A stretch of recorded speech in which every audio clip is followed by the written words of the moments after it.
Hi guys, welcome aboard the PWR Railroad again. I'm Brian, your host and owner, and we're running some trains, and I was going to unbox the engines I showed you the other day, and I was informed that video I unboxed, but yet I didn't unbox. So for non-trained people who don't know what Legacy, Lionel, and the Pennsylvania Railroad look like in their color schemes and what E7 diesels are in A, B, A configuration, I realized that left a lot to the imagination. So now I'm unboxing the actual shipping boxes. So welcome back on that, and here we go.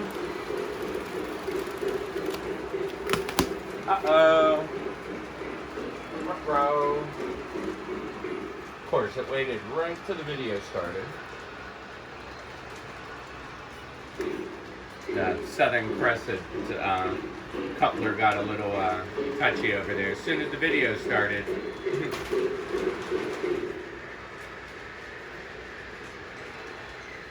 She's just always an attention whore, always wants people to pay attention to her.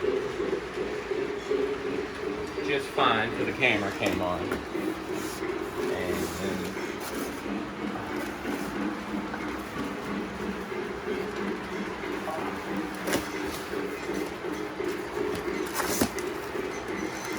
look at that. Pennsylvania E7AA diesel locomotive set. Lionel Legacy, Legacy rail sounds. Here we go.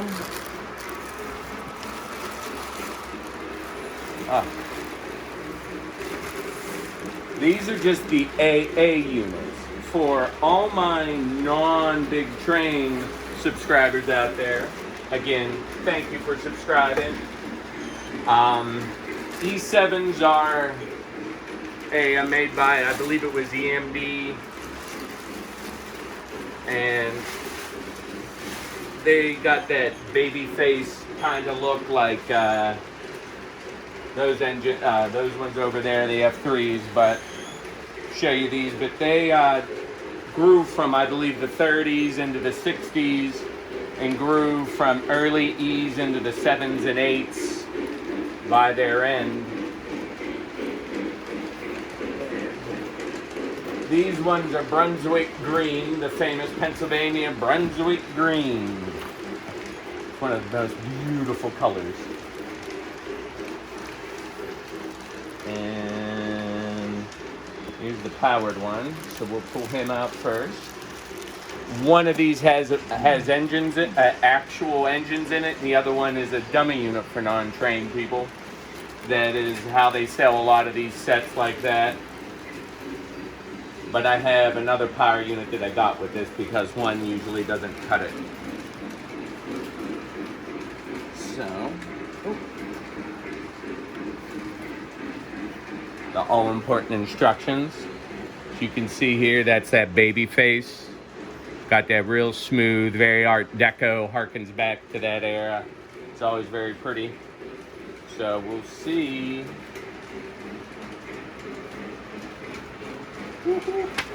Okay.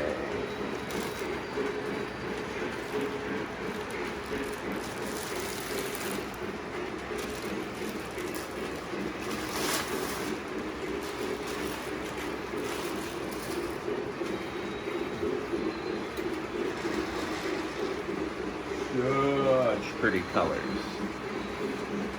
Such pretty colors.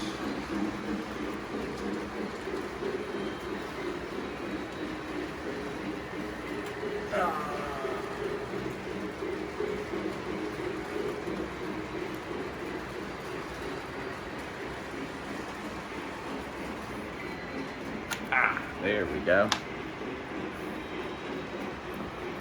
You don't want to rip the box. It smells new. That new train smell.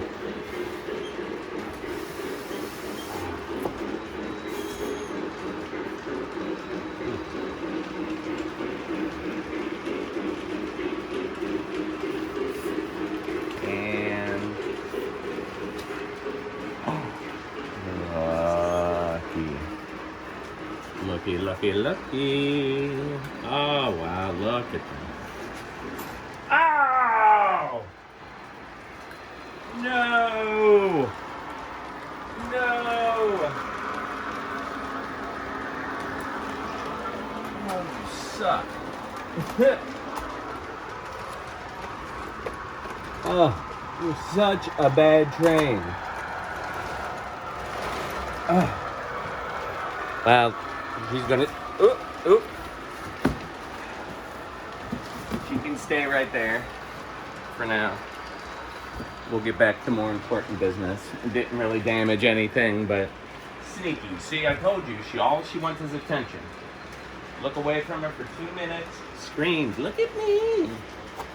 Don't want to look at me? I'll derail and make you come over here and touch me. So, I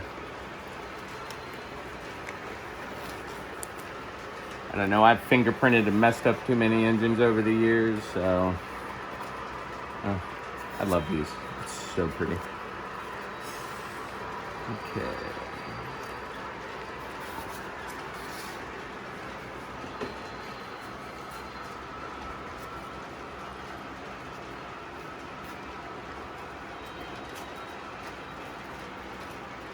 See, there's radio antennas on these, like the real Pennsylvania ones, and those are like so delicate.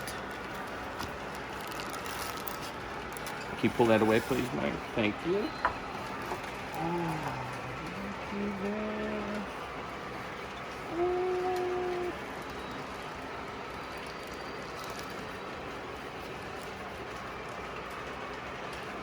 What does he say? Kachinga? Oh yeah. Bibbidi bobbidi bibbidi bobbidi bibbidi bobbidi. Look at that. Just wow. The roofline detail is just amazing. Really love them. Hold on.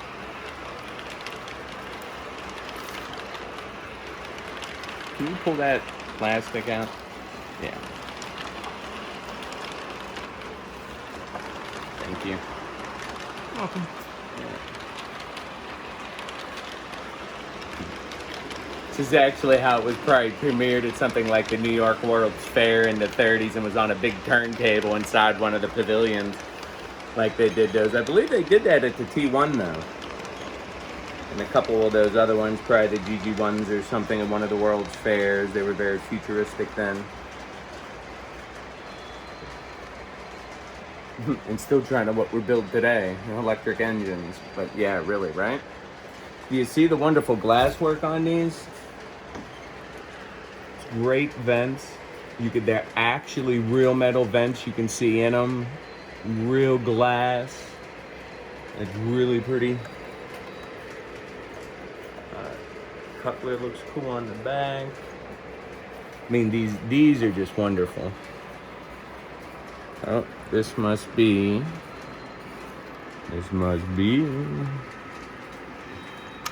So long. Oh no, there's a screw. Oh, what the fuck?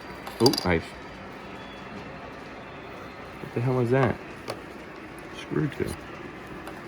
Well, that's like slightly nauseating.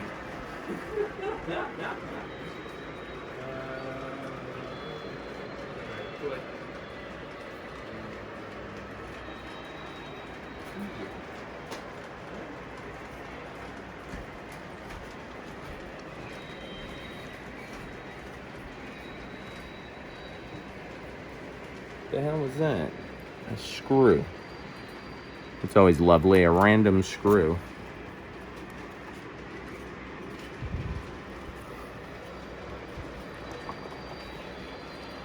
Truck's not loose, is it? No. Okay. I don't ever put a battery in these. I have never put a battery in. Because if my power cuts off, okay, lose sound. I just always assume these batteries are gonna leak. and cause more headache than they could possibly be worth. Has anybody else opened up an E7 and there was this random screw?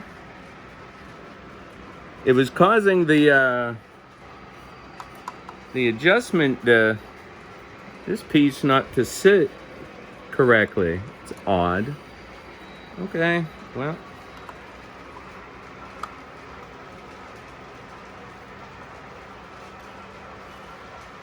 There you go. That was the volume knob in there, and you put a battery in there, and that way if the sound cuts out, your sound on the engine keeps going. But I guess that was primarily, at least in my opinion, back in the day, when it wasn't as technical and they had a lot more gaps in electricity or something. I don't know. But when you have more than one wheel connector, it seems pointless, because if you lose power on the track, I don't really care if I hear diesel sounds. I got to reset the track anyway. So it seems like a post-war kind of thing. And that's this guy out of here. So